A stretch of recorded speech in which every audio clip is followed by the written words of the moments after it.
1, 2, 3, 4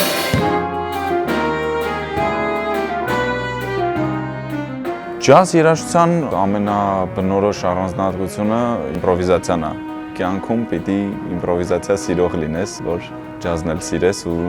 օրգանիկ լինես ջազում։ Երբ ասում ենք իմպրովիզացիա, նկատի չունենք մեկի իմպրովիզացիան։ Ամեն մի իմպրովիզացիա անողի ժամանակ մի նման իմպրովիզացիայով էլ նվագակցում է իրան ամբողջ թիմը։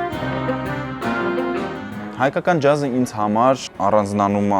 հայ երաժիշտների ստեղծագործությամբ, պարտադիր չէ, որ այդտեղ հայկականություն ունեցող մեղեդի անպայման հնչի։ Մենք ունենք յուրահատուկ վարպետության մակարդակ մեր քաղաքում, մեր երկրում ջազ երաժշտության, որը գնալով զարգանում եւ տարածվում է, ել ավելի շատ երիտասարդություն են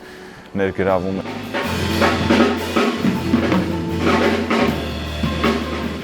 Պետության դերը ընդհանրապես մշակույթի զարգացման գործում շատ մեծ է ու շատ անհրաժեշտ։ Մշակույթը դա ապրանք չի, որը պիտի վաճառվի եւ եկամուտ բերի։ Մշակույթը պիտի լինի գործիք, որի միջոցով պետությունը իր գաղափարը կրթական եւ ռազմավարական կարողանա ժողովրդին հասցնել։ Վերջի երկու ութերը հանում ենք։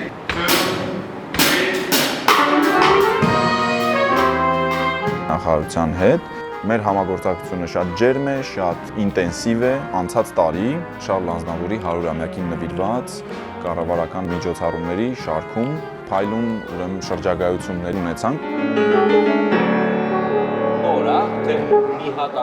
Մեր հարցրեցին ուզում ես լավ ջազ նվագես, ասացին գիրք կարդա շատ։ Սկզբից չէի հասկանում ինչի հետ կապ ունի, հիմա արդեն սկսել եմ հասկանալ, ու միգուցե որակական հատկանիշներից նաև դա պետք է լինի, որ մարդը ներսում լինի հարուստ, ներս իր գիտելիքներով ու մի քիչ էլ կրեատիվ լինի, այսինքն միտքը բաց լինի։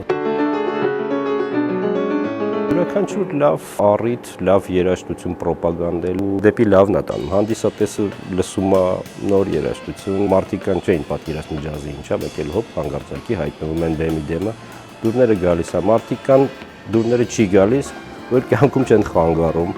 իրանց ներկայությամբ, դա էլ է շատ կարևոր։